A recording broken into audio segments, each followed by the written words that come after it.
김성민은 김유진과 결혼할 때 사랑하는 아내와 함께 인생에 불가피한 특별 손님이 찾아올 것임을 잘 알고 있었다. 바로 그녀의 어머니 박명자였다. 이 여인은 마치 강원도 철원 깊은 산속의 소나무처럼 단단하고 강인했다. 직설적이고 날카로운 말투에 믿음이 가지 않는 모든 것에 대해 끝없이 의심을 품었다. 특히 성민 같은 사위에게는 더욱 냉랭했다. 박명자는 강원도 철원의 작은 산골 마을에서 태어나고 자랐다. 겨울이면 영하 30도를 훌쩍 넘는 혹독한 추위와 바람, 가난한 현실에 맞서 어린 시절을 보냈다. 그녀의 아버지는 탄광에서 일하다가 사고로 일찍 세상을 떠났고, 명자는 세 남매 중 장녀로서 16살부터 공장에 나가 하루 12시간씩 일하며 가족을 부양했다. 저녁이면 등잔불 아래에서 동생들의 숙제를 도우며 잠들지 못한 밤도 많았다. 그래서 그녀의 세상은 강인함과 끈기라는 단어로 가득했다. 남자는 탄탄한 기둥이어야지 바람 불면 흔들리는 갈대가 되어서는 안 된다는 게 그녀의 신조였다. 성민은 결혼 전부터 몇 차례 가족 모임에 참석해 명자를 만났다. 그는 인근 춘천의 기계 공장에서 엔지니어로 일하는 젊고 밝은 청년이었다. 늘 웃음이 많고 농담을 던지며 분위기를 부드럽게 만들었다. 하지만 명자의 눈에는 그런 모습이 너무 가볍고 세상 물정 모르는 꽃미남처럼 보였다. 너무 웃기만 하지 말고 진지해져야 해. 집안일도 못하면서 무슨 남편이야. 유진은 주방에서 차를 마시며 명자의 잔소리를 들었다. 낡은 아파트 벽지는 곳곳이 벗겨지고 창가에는 작은 화분에 피어난 쑥부쟁이가 있었다. 엄마, 성민이는 다르다니까. 착하고 우리 아이 돌보는 것도 잘해? 조금 더 기다려봐. 하지만 명자는 고개를 절레절레 저었다. 왜 성민은 경기 가평의 다둥이 집안에서 태어났다. 아버지는 예비역 군인으로 6 아들을 강인하고 참을성 있는 남자로 키웠다. 진짜 힘은 주먹에 있는 게 아니라 인내와 때를 알아 기다리는 데 있다. 아버지의 말씀이 늘 귓가에 맴돌았다. 어린 시절 그는 아버지와 함께 낡은 포니 자동차를 고치고 봄에는 감자와 당근을 심으며 땀 흘렸다. 군 복무 시절에는 공병부대에서 기술과 규율을 익혔다. 그들의 서울 외곽 낡은 15평 아파트에는 낡은 문이 바람에 삐걱거렸고 성민은 설거지를 도맡아 하며 집안일을 배우려 애썼다.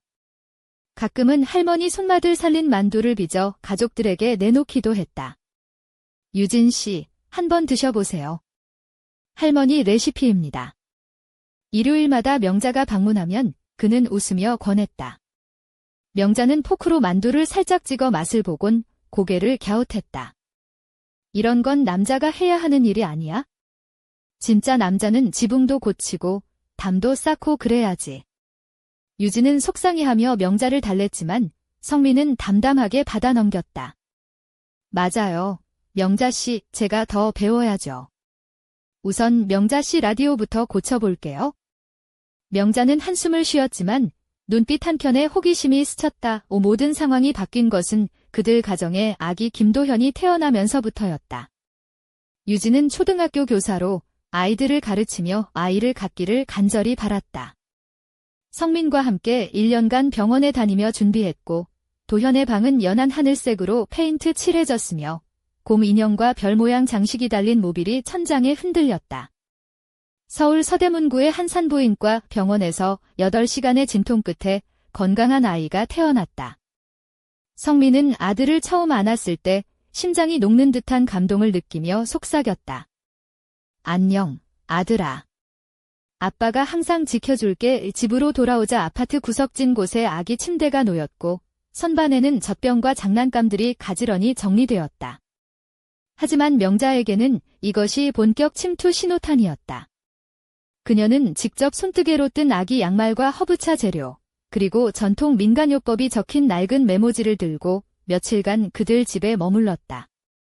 아침엔 새벽 공기보다도 더 일찍 일어나 도현을 위한 오트밀죽을 정성껏 끓였다. 그리고는 성민에게 잔소리를 퍼부었다. 그렇게 먹이면 안 돼. 천천히, 쉬면서 먹여야지. 배알이 난다니까. 유진은 속상해하며 눈물을 삼켰다. 성민은 말없이 인내했다. 그는 도현과 함께 산책을 나가 낙엽이 바람에 흩날리는 공원길을 밀며 속삭였다. 커서 아빠랑 호수 가서 낚시하자. 밤에는 아기에게 자장가를 불러주며 조용히 속으로 다짐했다. 행동으로 보여줘야 해. 그리고 드디어 그는 결심했다. 명자씨가 꿈꿨던 여름 부엌을 직접 짓겠다. 그들의 작은 전원주택은 강원도 춘천 호반 근처에 있었다. 봄이면 사과꽃이 피고 겨울이면 얼음 위에서 스키를 탈 수 있는 평화로운 곳이었다. 명자는 어릴 적 그곳에 있는 듯한 따뜻한 부엌을 그리워했다. 넓은 장작 화덕과 커다란 식탁, 겨울 김치와 잼을 저장하는 지하 저장고, 여름밤 별빛 아래 차를 마시던 베란다까지. 하지만 돈과 믿을 만한 장인을 찾기 어려웠다. 성민은 직접 재료를 사고 밤늦게 유튜브 동영상으로 배워가며 서서히 꿈을 현실로 만들기 시작했다. 명자의 비아냥은 처음엔 끊이지 않았다. 여름 부엌이라니 책장도 제대로 못 고치는 사람이 무슨 집을 짓냐. 하지만 성민은 웃으며 차를 권했다. 명자씨, 레몬과 민트 넣은 차 어때요? 입맛 돋우죠. 시간이 흐르자 그녀의 냉소는 서서히 녹아내렸다. 어느 비 오는 날, 성민은 진흙탕에 미끄러져 무릎을 다쳤지만 다시 일어나 작업을 계속했다. 고생 끝에 낙이 온다. 그가 중얼거릴 때 명자는 몰래 속으로 그를 인정하고 있었다. 가을이 깊어가면서 집은 서서히 모습을 갖춰갔다. 벽돌이 차곡차곡 쌓이고 나무 바닥이 깔리고 창문에 유진이 직접 만든 꽃무늬 커튼이 걸렸다. 명자는 때때로 와서 음식을 가져오며 배고프면 힘 빠져. 이거 먹어라 으라고 말하며 조용히 도움을 주었다. 그녀의 태도는 과거와 달리 따뜻해졌고 건축 기술에 관한 질문도 던졌다. 굴뚝은 잘 만들어야 해. 연기가 안 들어와야지. 성민은 미소 지으며 설계도를 보여주었다. 이 겨울이 찾아오자 여러 난관이 닥쳤다. 비가 많이 와서 기초가 무너지기도 하고 공구가 망가지고 도현이 감기에 걸리기도 했다. 그때마다 성민은 포기하지 않고 가족을 위해 애썼다. 명자는 놀랍게도 직접 아기 돌봄을 도우며 마음의 문을 열었다. 내가 생각보다 단단하구나. 며칠 후 완공된 여름 부엌 앞에서 명자는 숨을 죽이고 집을 둘러보았다. 벽돌 화덕에서 김이 모락모락 피어오르고 나무 식탁 위에는 갓 구운 만두가 놓여 있었다. 그녀의 눈가에 눈물이 맺혔다.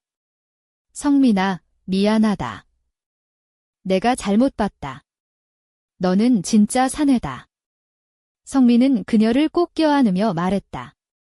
가족의 일원으로서 함께하는 우리 집입니다. 그날 가족들은 함께 만두를 나누며 웃었고 도현은 부엌을 뛰어다니며 행복하게 웃었다.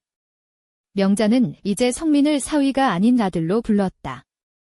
그리고 그들의 이야기는 겨울밤 별빛 아래 새로운 시작을 알리는 듯했다. 하지만 성민의 눈빛은 어딘가 불안했다. 그는 조용히 속삭였다. 이제 시작일 뿐이다. 다음엔 무엇을 해야 할까? 어둠 속에서 누군가의 그림자가 서서히 다가오는 듯했다. 김성민이 여름 부엌 완공의 기쁨을 가족과 나누고 난 뒤 아파트로 돌아오는 길은 묘한 긴장감으로 가득 찼다. 강원도 춘천에서 서울로 돌아오는 고속도로는 늦가을 비에 촉촉이 젖어 있었고 그의 마음속에는 어딘가 모를 불안이 자리 잡았다. 이것으로 끝이 아니야? 무언가 더 해야 해. 차창 밖으로 스친 불빛들이 마치 그를 시험하는 듯 반짝였다. 다음 날 아침, 유진은 평소와 다르게 화장을 진하게 하고 깔끔한 블라우스에 몸을 감쌌다. 그녀가 입은 옅은 분홍빛 치마는 무릎 위로 살짝 올라와 다리선을 은근히 드러냈고 발에는 은은한 광택이 나는 구두가 반짝였다. 목에는 진주 목걸이가 반짝였다. 그런 모습은 평소 학교 앞에서 만나는 소박한 교사와는 전혀 달랐다. 성민은 놀란 눈으로 그녀를 바라보며 속으로 오늘 왜 이렇게 예뻐? 라며 혼잣말을 던졌다. 유진은 미소를 띠며 오늘은 엄마한테 좀 잘 보여야 해. 우리 집에 중요한 손님이 오거든 라고 말했다. 그날 오후 아파트 거실에는 박명자의 친구들이 찾아왔다. 철원 마을에서 함께 자란 친구들이었다. 그들은 호기심 어린 눈빛으로 여름 부엌 사진을 폰으로 보여주며 그 성민 씨 정말 대단하네. 우리 명자가 옳았어. 제대로 된 사위 데려왔잖아 라고 칭찬했다. 명자는 은근슬쩍 성민의 팔을 툭 치며 내가 누구야? 산골의 딸, 강원도 소나무지라며 자부심을 드러냈다. 성민은 그 말에 수줍게 웃으며 산골 소나무라. 그럼 저도 소나무 뿌리처럼 든든해져야겠네요. 이라고 농담을 던져 분위기를 부드럽게 만들었다. 저녁이 되자 성민은 유진에게 조심스레 물었다. 유진아, 엄마가 갑자기 왜 저렇게 변한 걸까? 늘 나를 못 믿어하더니. 유진은 살짝 씁쓸한 표정을 지으며 대답했다. 엄마도 나름대로 많이 고민하고 힘들었을 거야. 아빠가 일찍 돌아가시고 혼자 키웠으니까. 그리고 내가 항상 웃고 장난칠 때마다 저런 남자가 가족을 책임질 수 있을까 걱정했겠지. 하지만 내가 행동으로 보여줬잖아. 이제 조금 믿어주는 것 같아. 그때 전화벨이 울렸다. 성민이 전화를 받자 낯선 목소리가 긴장감을 자아냈다. 김성민 씨 맞으시죠? 제가 강원도 철원의 한 건축업체에서 일하는 박진우입니다. 여름 부업 관련해서 몇 가지 중요한 이야기가 있어서 연락드렸어요. 성민은 순간 얼어붙었다. 뭐지? 무슨 문제라도 생긴 건가? 그는 신중하게 대답했다. 네, 말씀해 주세요. 박진우의 목소리는 침착하지만 묘하게 긴장되어 있었다. 사실은요, 그 부엌에 사용된 벽돌 중 일부가 불량품일 가능성이 있습니다. 지금은 문제가 없지만 겨울이 지나고 습기가 차면 균열이 생길 위험이 있어요. 꼭 점검해 보시길 권합니다. 성민은 가슴이 철렁 내려앉았다. 설마 내 노력이 물거품이 되는 건가. 그날 밤 성민은 작업복을 걸치고 다시 전원주택으로 향했다. 찬바람이 그의 얼굴을 스치며 이게 끝이 아니야라고 속삭이는 듯했다. 그는 벽돌을 살펴보며 손가락으로 조심스레 더듬었다. 겉으로는 멀쩡해 보여도 눈에 잘 띄지 않는 금이가 있을지도 모른다는 생각에 마음이 무거웠다. 이거 참 장난 아니네. 성민이 중얼거리자 갑자기 옆에서 누군가 웃는 소리가 들렸다. 이렇게 열심히 하는데 내가 도와줄까? 성민은 놀라 주변을 둘러보았다. 어둠 속에서 한 남자가 모습을 드러냈다. 그는 바로 철원에서 온 박진우였다. 그는 허름한 작업복 차림에 손에는 공구함을 들고 있었다. 내가 벽돌 전문가야? 걱정하지 마. 내가 같이 봐줄게. 성민은 잠시 망설이다가 고개를 끄덕였다. 감사합니다. 이렇게 직접 와주시고. 둘은 함께 벽돌들을 자세히 조사하기 시작했다. 시간이 흐르면서 성민은 진우의 전문가적 조언과 도움에 조금씩 마음을 놓았다. 다음 날 아침, 유진은 성민에게 조심스레 말했다.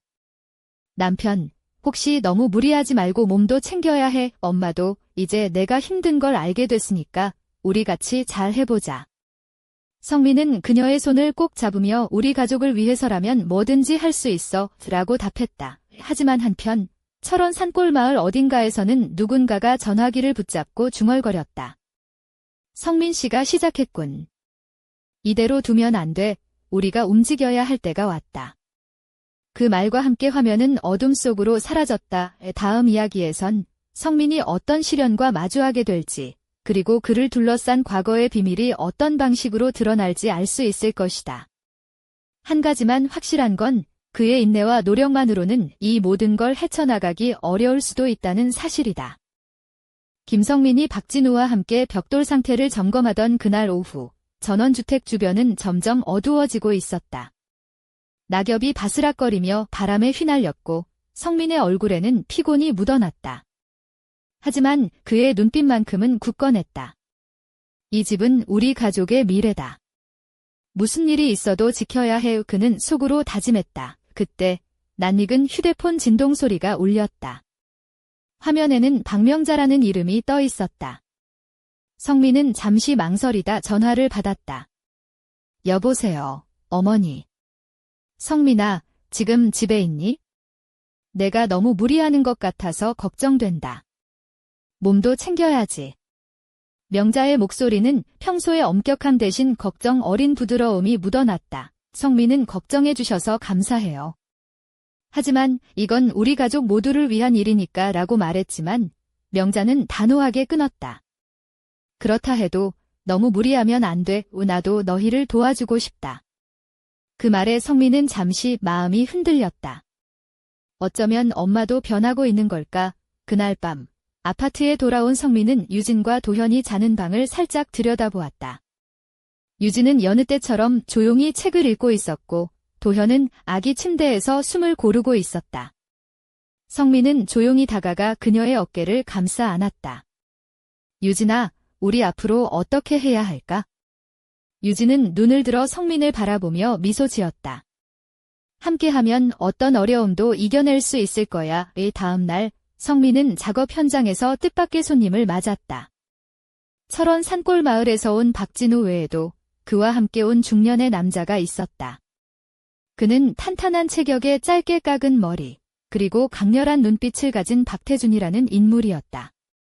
박태준은 과거 성민의 아버지와도 알던 사이로 탄광 노동자로 일하며 가족을 지켜낸 강인한 남자였다. 그는 성민을 향해 고개를 끄덕이며 말했다. 성민 씨, 내가 진짜 사내인 줄 알겠어. 같이 일해보자. 셋은 곧바로 현장에 투입되어 벽돌과 기초를 다시 점검하고 보강하는 작업에 들어갔다. 박태준은 경험에서 우러나오는 조언으로 성민을 도왔고 박진우는 세밀한 기술적 지원을 아끼지 않았다. 성민은 그들과 함께 일하며 자신도 몰랐던 새로운 힘을 느꼈다. 한편 아파트에서는 박명자가 유진과 도현을 돌보며 점점 가정의 중심 역할을 하고 있었다. 그녀는 때때로 유진에게 다정한 말을 건넸고 도현에게는 할머니 특유의 따뜻한 손길을 내밀었다. 유진은 어머니의 변화를 반기면서도 여전히 조심스러웠다. 엄마, 너무 무리하지 마세요. 라고 말하자 박명자는 오히려 웃으며 너도 이제 엄마가 되니 알게 될 거야. 가족이라는 건 때론 서로에게서 배우는 거란다. 라고 답했다. 하지만 그 평화로운 순간에도 어딘가에서는 누군가가 조용히 움직이고 있었다. 철원 마을의 구석진 곳, 어둠 속에서 누군가가 전화기 너머로 명령을 내렸다.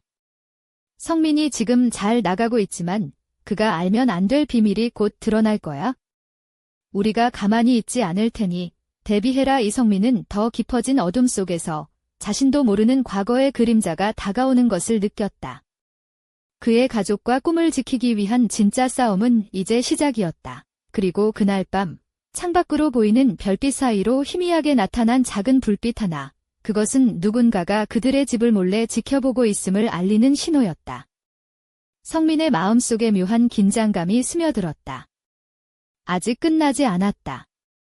이 모든 것이 시작일 뿐. 다음 이야기는 성민의 가족에게 다가오는 미스터리와 과거와 현재가 교차하는 숨겨진 진실이 드러날 것이다. 그 누구도 예상치 못한 반전과 함께 성민의 진짜 시험이 기다리고 있다. 김성민이 철원에서 돌아온 어느 저녁, 아파트 거실에선 유진이 부드러운 조명 아래 도현을 안고 있었다. 그녀가 입은 연한 베이지색 원피스는 몸에 자연스럽게 감기며 은은한 여성미를 자아냈고 발끝에는 살짝 굽이 있는 세련된 구두가 반짝였다. 목에는 세련된 금목걸이가 걸려 있었고 손목에는 얇은 은팔찌가 살랑거렸다. 성민은 그런 그녀를 바라보며 마음속 깊은 곳에서 끓어오르는 사랑과 감사함을 느꼈다. 오늘 하루 어땠어? 성민이 조심스레 물었다. 유진은 미소 지으며 도현이 조금 울었지만 그래도 잘 견뎠어. 엄마가 있으니까 괜찮아 애라고 답했다. 그때 도현이 작은 손으로 성민의 손가락을 꼭 잡았다. 성민은 그 작은 손끝에서 인생의 의미를 다시 한번 느꼈다. 그러나 평온함은 오래가지 않았다. 그날 밤 성민의 휴대폰에 한 통의 메시지가 도착했다. 과거는 절대 가만두지 않아. 진실을 밝혀라. 발신자는 알 수 없었고 메시지에는 단 하나의 사진이 첨부되어 있었다. 낡은 사진 속에는 젊은 시절의 성민과 누군가가 함께 웃고 있는 모습이 흐릿하게 담겨 있었다. 하지만 그 옆에는 낯익지 않은 인물이 서 있었다. 그의 눈빛은 마치 어두운 비밀을 감추고 있는 듯했다. 성민은 그 사진을 멍하니 바라보다가 깊은 한숨을 내쉬었다. 이제 시작이구나. 그는 곧바로 박진우와 박태준에게 전화를 걸었다. 두 분, 우리에게 감춰진 과거가 있는 것 같습니다. 이 문제를 함께 해결해야 합니다. 그들은 약속 장소로 오래된 찻집을 정했다. 찻집은 서울 종로구의 골목 안쪽에 있었고 고풍스러운 목조 건물 안은 은은한 차 향기로 가득했다. 세 사람은 조용히 차를 마시며 서로의 눈을 마주쳤다. 이 사진 속 인물이 누구냐? 박태준이 물었다. 성민은 잠시 머뭇거리다 그는 내 아버지와 관련된 인물입니다. 그리고 그가 남긴 비밀이 우리 가족을 위협할 것 같습니다. 라고 답했다. 박진우는 진지하게 고개를 끄덕이며 말했다. 과거가 오늘을 위협할 때 우리는 과감히 맞서야 합니다. 하지만 조심해야 해요. 누군가 우리를 지켜보고 있을지도 모릅니다. 그 순간 찻집 문이 삐걱거리며 열렸다. 긴 머리를 뒤로 묶은 젊은 여성이 들어왔다. 그녀는 검은색 트렌치코트에 세련된 청바지를 입고 있었고 발에는 짙은 갈색 앵클부츠가 빛났다.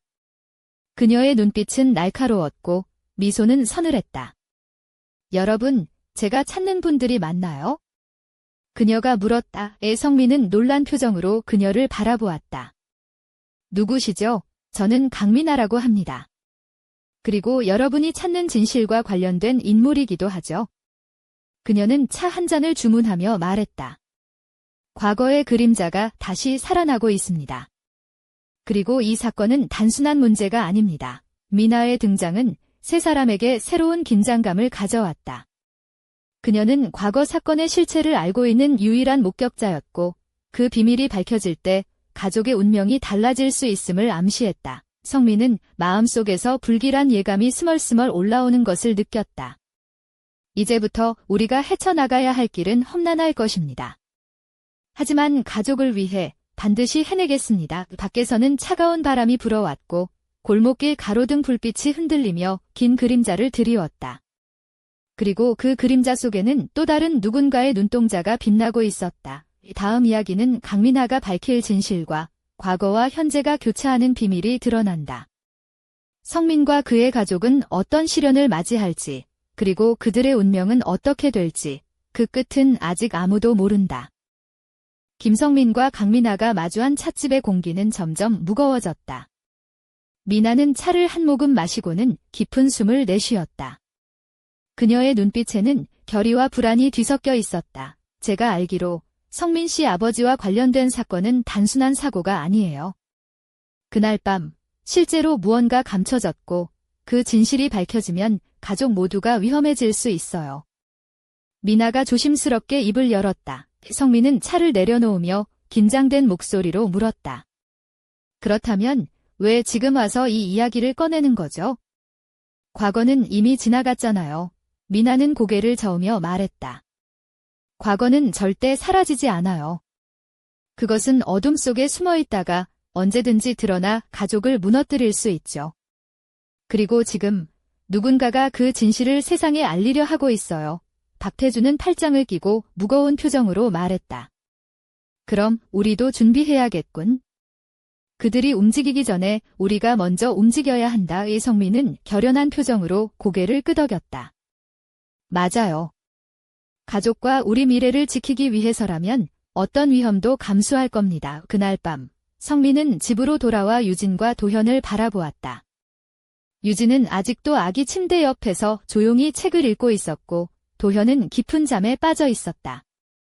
성민은 속으로 다짐했다. 이 가족을 지키기 위해 나는 반드시 이겨내야 한다. 하지만 그때 집 밖 어둠 속에서 누군가가 몰래 움직이고 있었다. 차가운 바람에 숨어든 그림자가 벽을 스치며 지나갔고 그 눈빛은 날카롭게 빛났다. 다음 날 아침 성민은 박진우와 박태준과 함께 다시 철원 전원주택으로 향했다. 그곳에서 마주친 것은 오래된 가족 앨범과 아버지가 남긴 낡은 편지들이었다. 편지 속에는 그동안 알려지지 않았던 비밀들이 숨겨져 있었다. 이 편지들은 아버지가 마지막으로 남긴 메시지일지도 몰라. 성민이 떨리는 손으로 한 장을 펼쳤다. 이 편지에는 진실을 밝히려는 자들은 조심하라. 가족을 위해 모든 것을 감수하라는 경고가 적혀 있었다. 이 성민은 결심했다. 이제 진실을 찾고 우리 가족을 지킬 시간이다. 그리고 그 순간 멀리서 들려오는 자동차 엔진 소리와 함께 누군가가 전원주택으로 다가오고 있었다. 긴장감이 극에 달했다. 밤하늘에는 달빛이 흐릿하게 빛났고 바람은 더욱 차가워졌다. 성민의 숨이 가빠졌고 그의 두 눈은 어둠 속을 응시했다. 그들의 앞에 놓인 운명은 아직 알 수 없었다. 하지만 한 가지는 분명했다. 가족을 향한 사랑과 용기가 그 어떤 위기보다 강하다는 것, 그리고 그 순간 문득 들려온 전화벨 소리. 성민이 전화를 받자 속삭이는 듯한 목소리가 귓가에 맴돌았다. 진실을 밝혀라. 그렇지 않으면 모두가 위험해질 것이다. 끝나지 않은 이야기는 이제 막 시작되었다.